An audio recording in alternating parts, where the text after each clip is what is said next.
Maybe you'll tell us a bit more about yourself. What type of sports do you like, and something like more personal, like the person you are.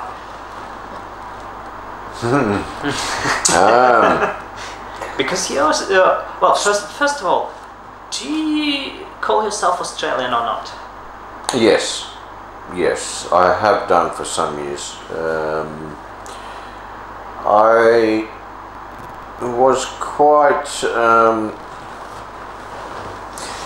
my pride in being British was I was very patriotic for a long time. It took a while to sort of for me to change. I guess it came from getting married to an Australian girl, and then having our first child, and of course you realise, hey, this is my home. I'm never going to leave here. I went back to England for a holiday, and realised I couldn't ever live there again. Yeah, that's an interesting experience actually, to get back where you lived and to understand that, well, it's in the past anyway. And it was like, it was great to get home, and this was home, you know. And so I didn't need to, but I took out Australian citizenship when I was 30.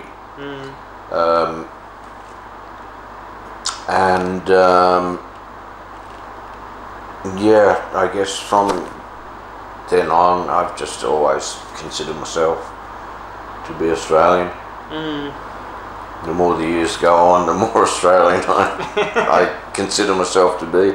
But it's been a long time since I've considered myself to be British, English, whatever you want to call it. Yes, so now you like some Australian sports. Oh yeah. Australian rules football, well, AFL football as they call it.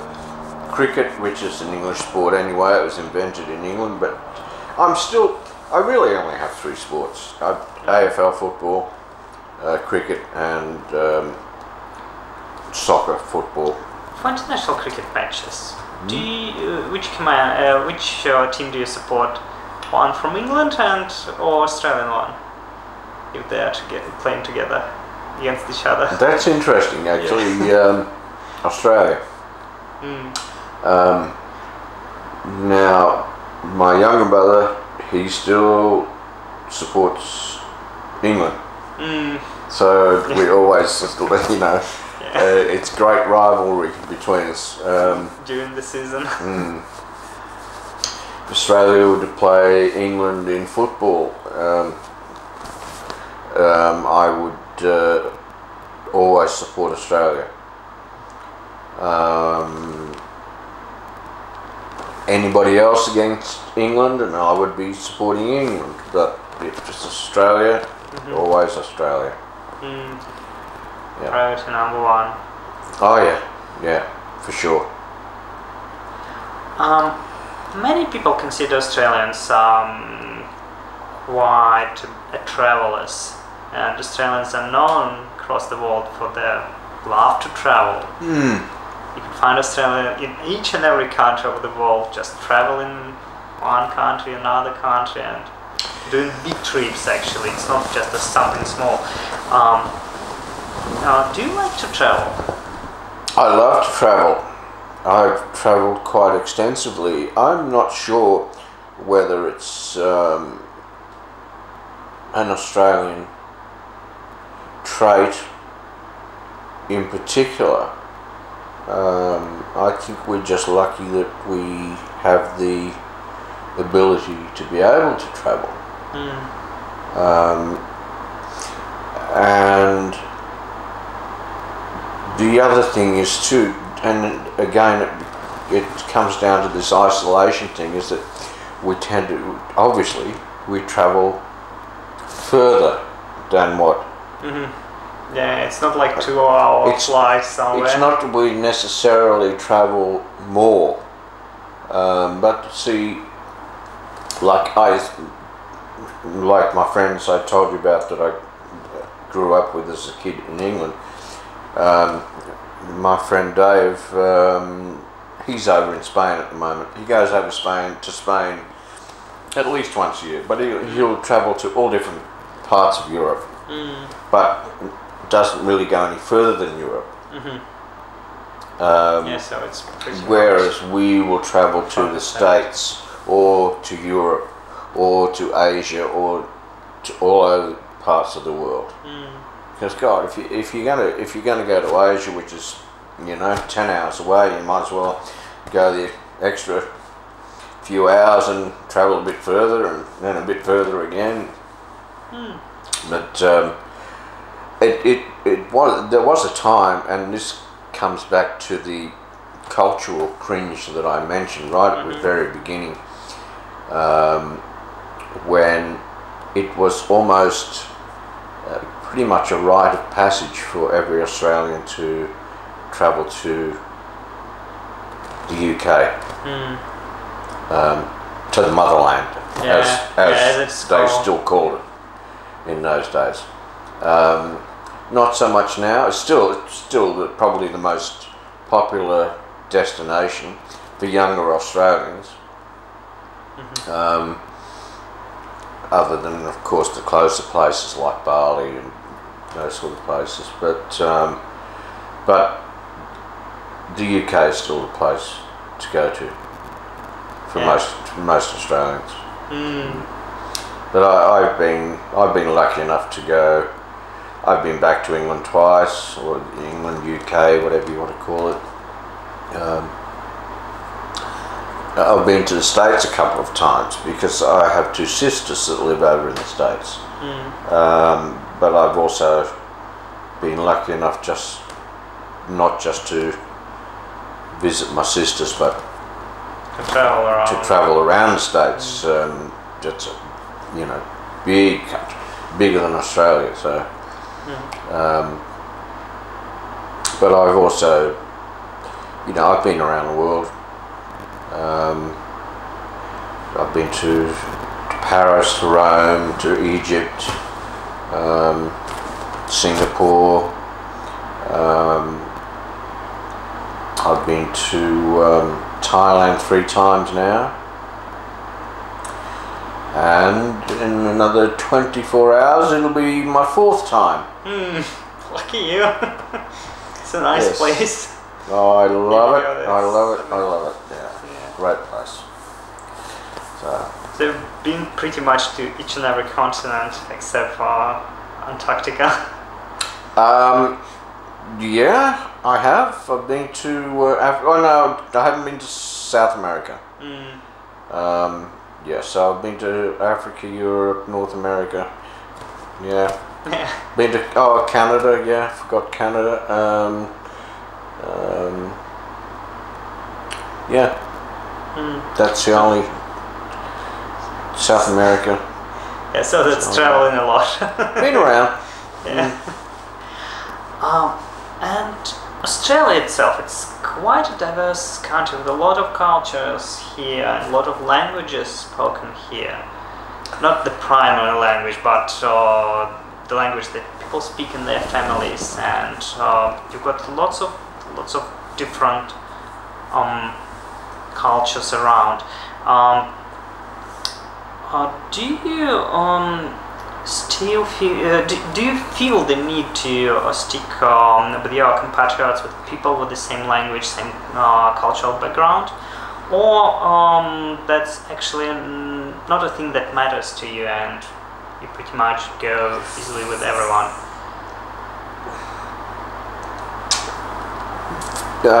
On a personal level, I would just go with whoever I happen to connect with.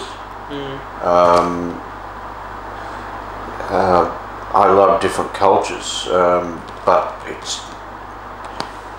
connecting with different cultures and connecting with people that speak different languages is not so easy. Yeah, true. I was fortunate to be able to connect with you and a lot of the Russian people because of your English. Now, had you come, if you couldn't have if you could not have spoken English or didn't speak English, you probably wouldn't have come. Yeah, there won't be a connection to live here, because you would have wanted to live with someone who could speak your own language. So that brings a connection, and then from there it can develop. But the language, where there is a language problem, that's where multiculturalism tends to break down, I believe. Children will always overcome this, and that's the beauty of Australia as it is now, is that all of, as new groups of people have been integrated into the, or have been introduced into the country, I guess. They've been integrated into the community, and of course their children have then grown up as being both Australian children and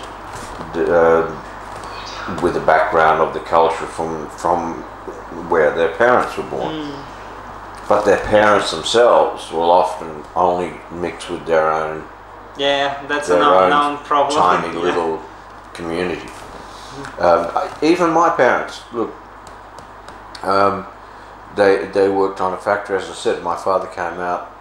He was bought out by his company from England, and so, as were a lot of the other workers in that particular factory, came from England. So there was a small community. So, but they not only did they mix with the people that they worked with. My mother also worked at the same place, but they would go to expatriates club, which was all people from the UK, from Scotland, Wales, England, and that was all the people they mixed with. They spoke the language of the Australians, but they wouldn't mix with Australian, or didn't mix with Australian people. Generally friendly enough, but didn't mix socially. What I noticed actually, what makes you try to stick to the other people who has similar background, similar experience. They moved to a different country, they lost a lot. They're trying to keep some knowledge from the past, and that's why you're pretty good mixing together. That was something I just discovered here, that I expected that there would be something like this. I didn't expect that I myself would experience something like that, because I was quite open-minded, and still yet that is an experience that isn't shared by the greater population, but it's shared by people who came through this. So you easily mix with other migrants. It doesn't depend whether they speak the same language or not, but that's amazing. There's a lot, or it has a lot to do with the reasons for them being here in the first place, and I think is what you're getting at. For instance, like, as I mentioned, after the Second World War, a lot of Italians, Greeks and Yugoslavians came to Australia, and because their countries had been pretty much destroyed, or they just wanted to get out, and and so they sort of shared that commonality, but they would still keep to themselves. to their own ethnic groups. Still there. But I think what's happened with Australia is that slowly different ethnic groups have been introduced. I mean, for a long time, the majority of people that came out were from the UK. After the war, there were those groups that I just mentioned. Then, after a period, other groups from different parts of Europe that would come over or come out, or from Asia, from India, I think, from the Middle East, and different religions, Muslims, Sikhs, Hindus, Christians from different parts of the world, Buddhists, and but they haven't all sort of come in as one big flood, if you know what I mean. So, yeah, so slowly, these this different influences have come in, and I think that's where a lot of countries have run into trouble with cultures where a lot, and it's just human nature, unfortunately, that refugees are created by circumstance, whether it be through famine or through war, whatever, and so you get a lot of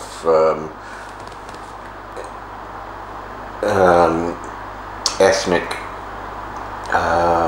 what can I say, large populations of a certain ethnic They move across the world and will settle somewhere. conflict, like is happening in Europe at the moment with the Syrian crisis and that sort of thing,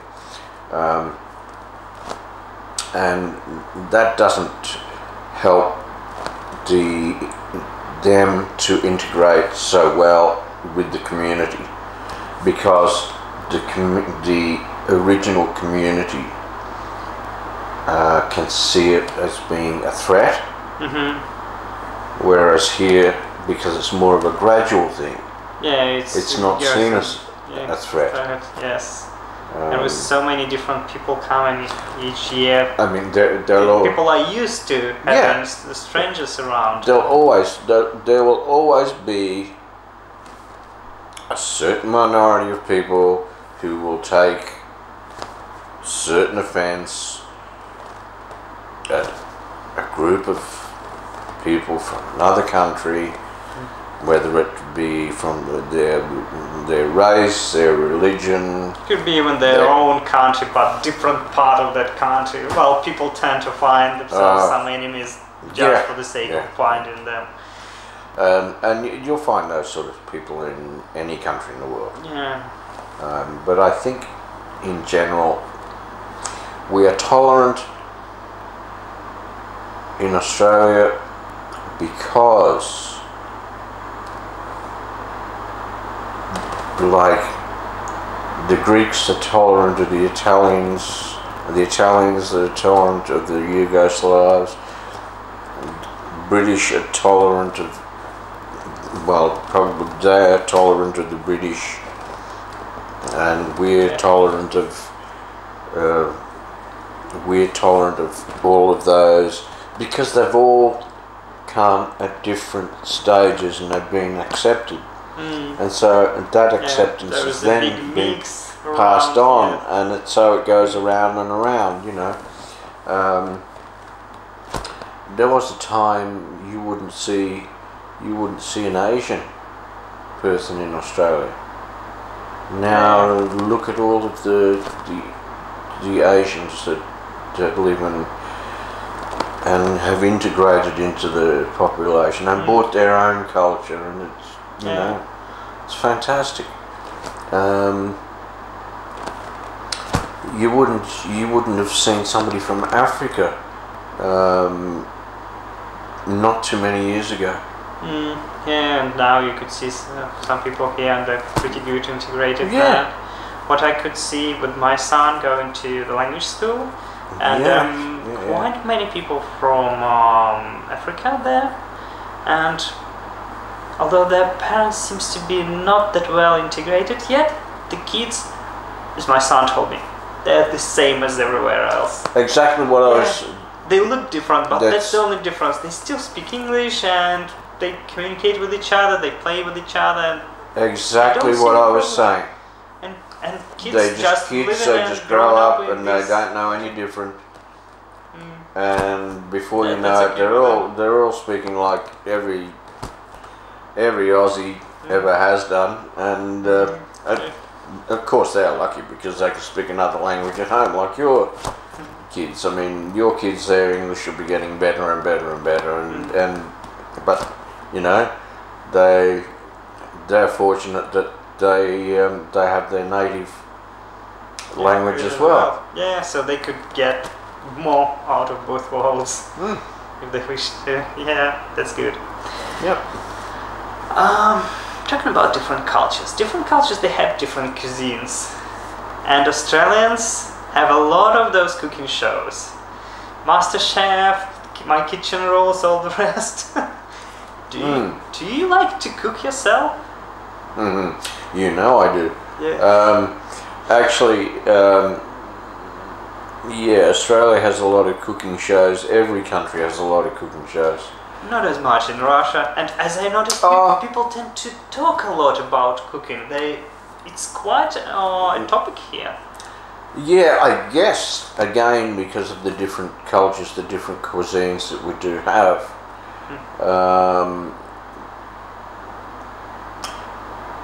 I guess, yeah, we have something from every part of the world, I guess.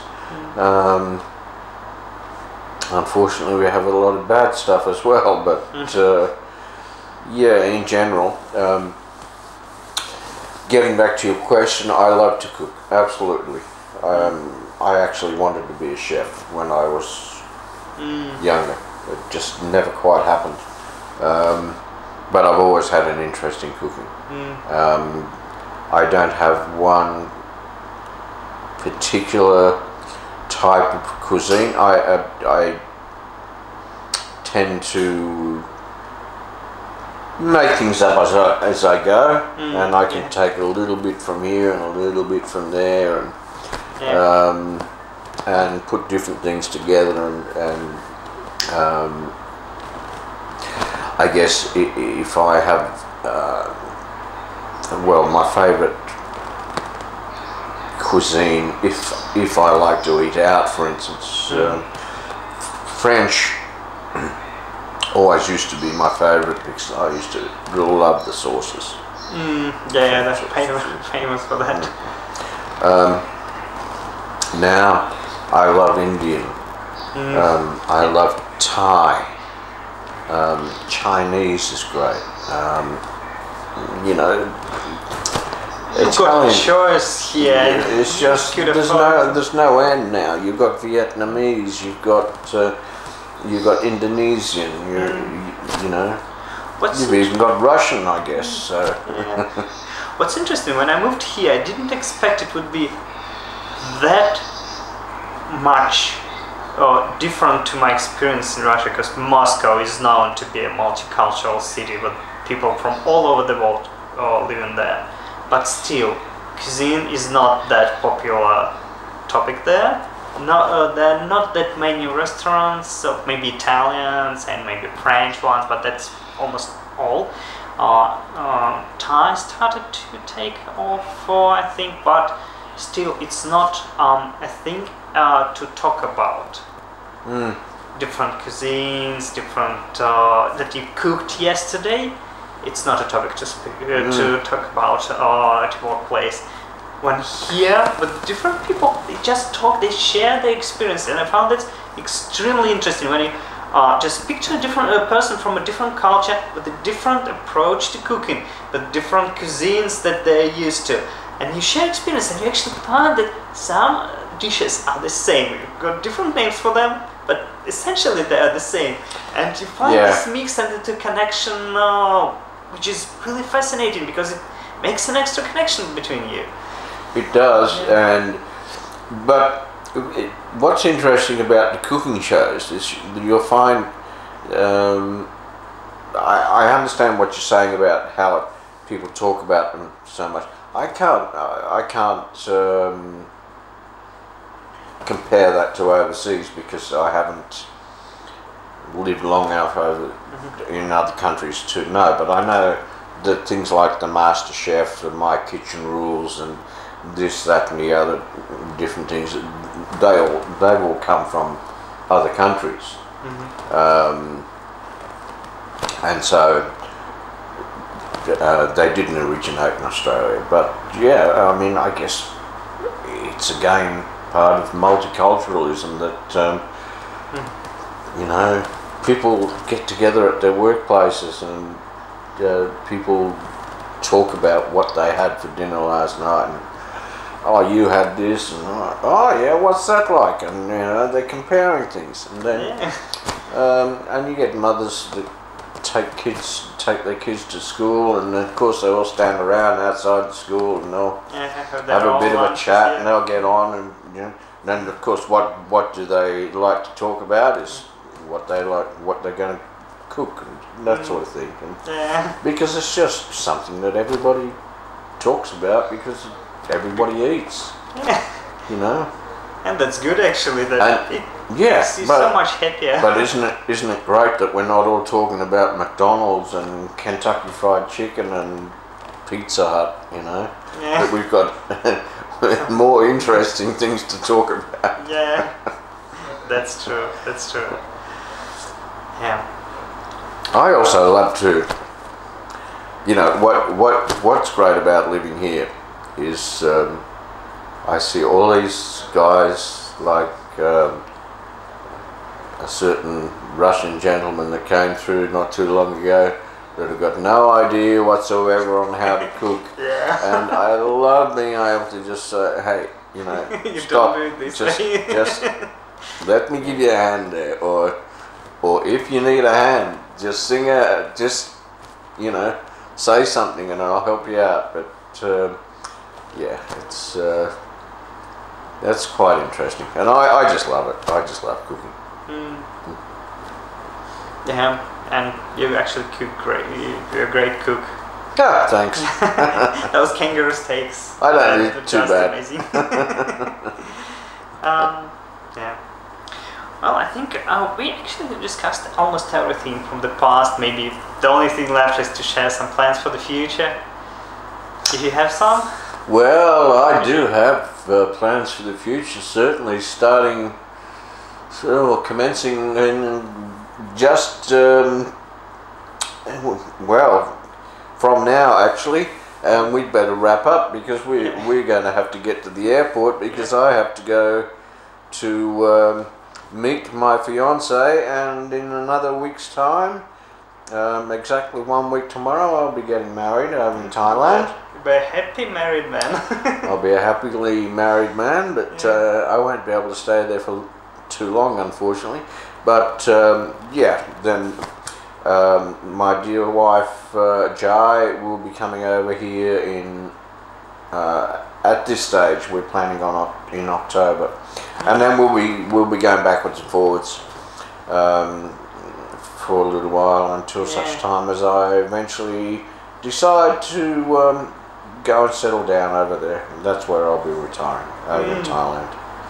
Nice place. That's full of culture. That's the plan for the future. So with lovely wife. That's all good. Well, I wish you all the best with this plan. Thank you very much. And knowing you, you'll almost definitely succeed. Oh well, that's the idea. Yeah. Well, I think that's all for today, and thank you once again for the fascinating story. My pleasure. It's been so fun, and I'm wondering where the time's gone. It's just it's an honor to have you on my channel. For you, my subscribers, don't forget to put likes under this video for Mal and wish him all the best in his marriage to him and Jai. And don't forget to subscribe. Maybe there'll be another interview with a happy married man. Always a pleasure. Yeah. Okay. Bye bye. See you all later. Cheers. Bye.